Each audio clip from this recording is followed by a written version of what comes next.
they go quote unquote gluten free and they don't feel better whatsoever. So logically, that person is going to conclude that gluten is not a trigger for them. But what we're finding is that when people are presenting with autoimmune or chronic diseases, that's actually not usually the case. In fact, most prominent functional medicine practitioners are now assuming that if you are on the autoimmune continuum or you do have a chronic disease, then you do have a problem with glutens. Hello, everybody, to another episode of Beyond Labels with Joel Salatin. That would be me, your farmer, and Dr. Sina McCullough, our favorite researcher. This is going to be part two of a drill down in the whole gluten question, the grain question. Uh, Bread and grain, they go back, in antiquity, and we don't know a time when people didn't eat bread or grain. And so, if there's one topic that's gotten pushback, I think it's all of us who love, a donut and who love some cake along, this just kind of gets us in a tough emotional spot. Like, you're going to take the last enjoyment out of my life, kind of thing.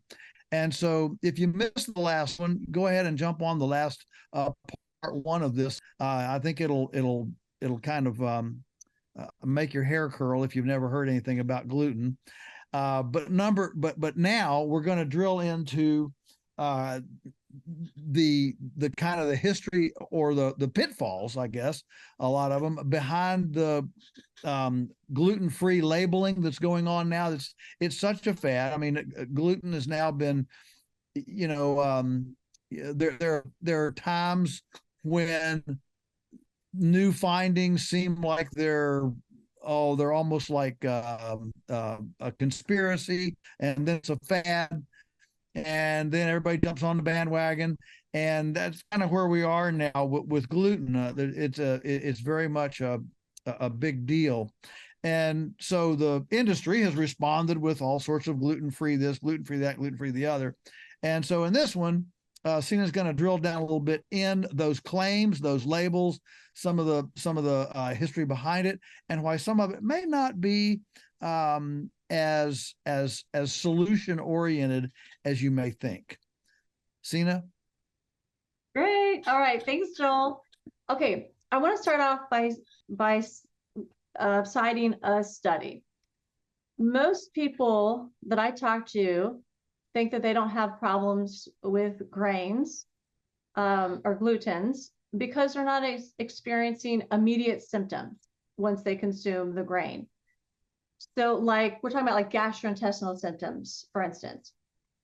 Well, based on studies, it's estimated that 1 out of every 7 people with gluten issues has gastrointestinal symptoms, which means only about 14 people on average who do have a problem with gluten will present with a gastrointestinal symptom. All right, I was one of those lucky people. I knew that I had a problem with grains because I would have severe, gas and bloating, constipation. They termed it IBS. Okay, but for the remaining 86% of people, roughly, their first symptom is not going to be a gastrointestinal symptom. Their first symptom could be high blood pressure or diabetes or ADHD or blood sugar issues, heart disease, autism. All right. So it's a misconception to think that if you don't have gastrointestinal issues, then you don't have a problem with grains. All right.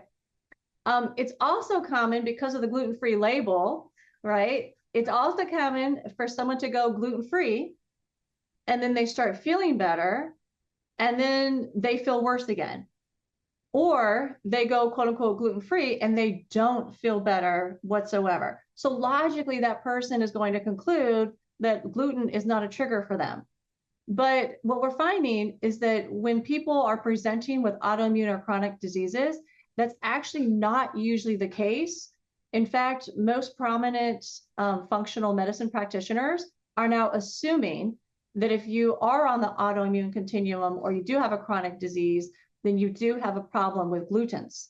Okay, and so I'm going to dive into issues with this label, how the label came about, issues with the label, and why we're seeing the problem with people thinking they don't have problems with grain because they're eating the gluten-free food, but they really do. Okay, so when I say gluten, what foods usually come to mind? Right, this is usually like the wheat, barley, and rye, right? And sometimes oats. And the reason we have that definition is because of the Food and Drug Administration, the FDA. They decide what is allowed to be labeled as quote unquote gluten-free. And according to the FDA, only wheat, barley, and rye contain gluten. But that definition is outdated. It came from World War II. So in 1944, in the Netherlands, they experienced what we call a winter of starvation. And this is when the Germans cut off their supply of wheat, barley, and rye. At that time, there was a Dutch pediatrician named Dr. William Dickey, and he was caring for children who were hospitalized with celiac disease. He observed that this forced change in the children's diet resulted in elimination of their symptoms, right? And this is even though the children were starving.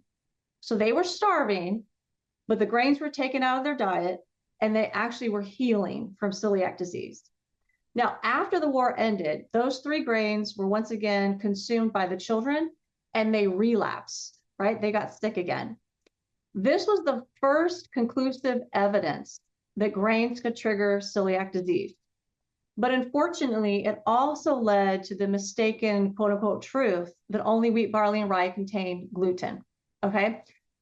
Well, it's because those three grains were staples in the Netherlands at the time. So they were naturally characterized as the gluten-containing foods. Other grains like rice and corn were not as readily consumed, so they weren't tested to determine if the children's bodies reacted to those foods.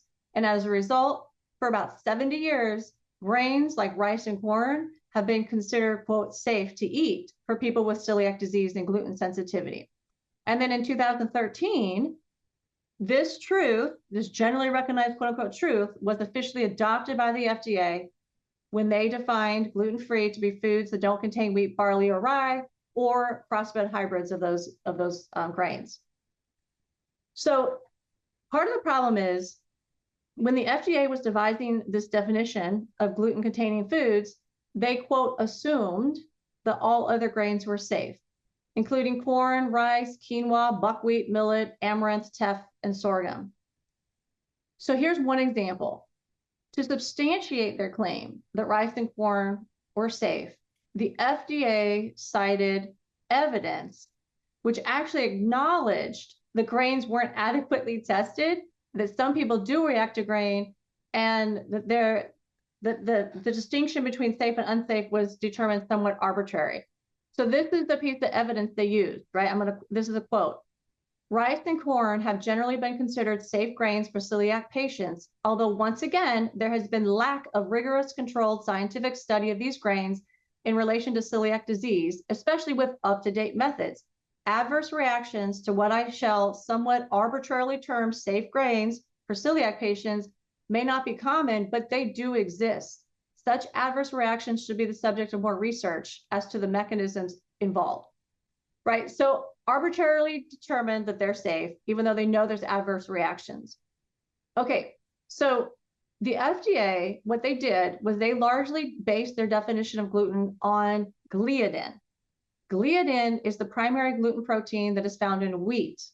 But today we know there's not just one gluten proteins. As I said in the other podcast, there's hundreds, thousands possibly of different types of gluten proteins, which means there's probably more that we have not even discovered yet, right? And we also know that gluten isn't just in wheat, barley, and rye. We know it's in all grains, including corn and rice. Each type of grain contains one or more type of gluten proteins. And I'm going to try on our, we have a low tech, Joel and I are very low tech, but I'm going to try to share my screen to show you this chart. So this chart, this table lists the primary type of prolamine, right? That's in the middle here. So the grain is on the left-hand side. In the middle, it's a primary type of gluten protein or prolamine, which is a subfraction of gluten. And it contains the percentage of gluten contained in that grain in relation to the total protein content. So you can see wheat, this is the primary form of gluten. It's gliadin, it's 69% of the total protein. Okay, here's the primary type of gluten for rye.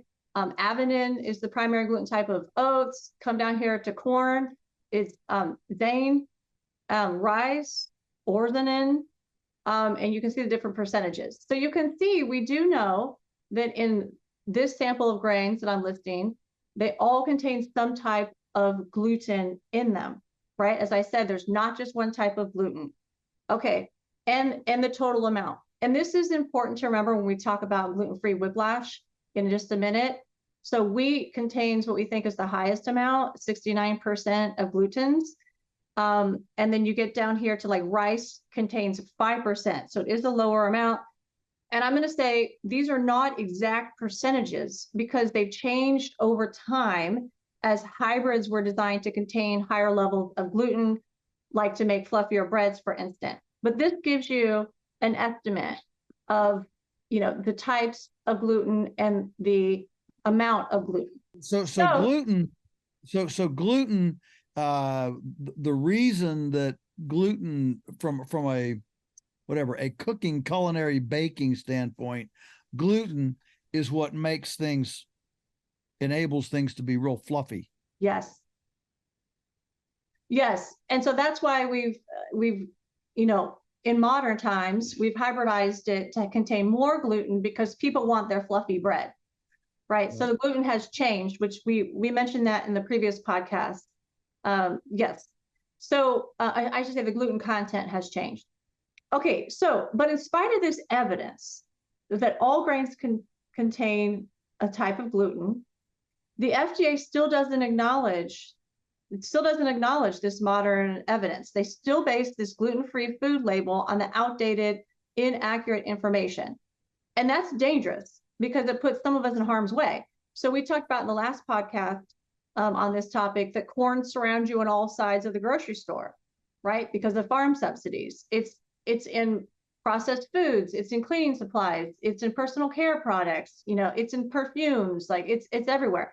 And what are most certified gluten-free processed foods made of?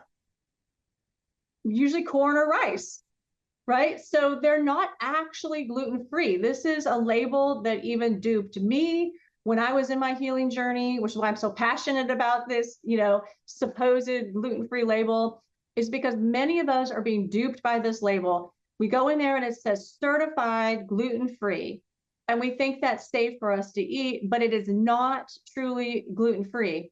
It's what we call traditional gluten-free. It's not truly gluten-free.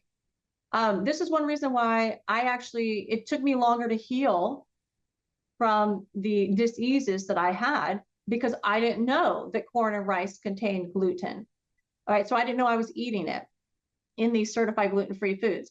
And now we see this pattern in the scientific literature as well, that if you just go on the traditional gluten-free diet, which is no wheat, barley, or rye, it routinely fails to heal the gastrointestinal lining. And this is in people with celiac disease, gluten sensitivity, and people who don't even have those conditions. So in 2009, for example, there's an article published in Alimentary Pharmacology and Therapeutics. This article concluded that after 16 months, okay, over a year, 16 months of these subjects consuming a traditional gluten-free diet, so no wheat, barley, or rye, only 8% of the people healed their gastrointestinal lining. 65% of the people had persistent inflammation, 26% saw no change, and 1% even got worse. So this is what the authors concluded. Quote, complete normalization of duodenal lesions is exceptionally rare in adult celiac patients despite adherence to a traditional gluten-free diet. So in other words, the traditional gluten-free diet failed to help 92% of the people. Now, contrast that to in 2013, there's a study in BMC gastroenterology, and it specifically focused on patients who had previously followed a traditional gluten-free diet and did not get relief from any of their symptoms. Okay, so they had already tried the traditional removing wheat, barley, and rye. They took those subjects and they put them on a diet of whole unprocessed foods, including no gluten-free processed foods. Okay, so they removed all the grains essentially. 82% of those people eliminated their symptoms, right? 82, including resolution of prior celiac enteropathy, so damage to the gastrointestinal tract. 82% of them healed. Thank you for joining us on Beyond Labels. Our mission with this podcast is to make it accessible to everyone. But we are behind a paywall because the issues we discuss are often subject to censorship. We've run into that, and so we have an extremely modest paywall to let us have the freedom to discuss the kind of issues we want to discuss in the way we want to discuss them. And you can become a member and enjoy all this content by clicking on the description box below. We look forward to having you join our family.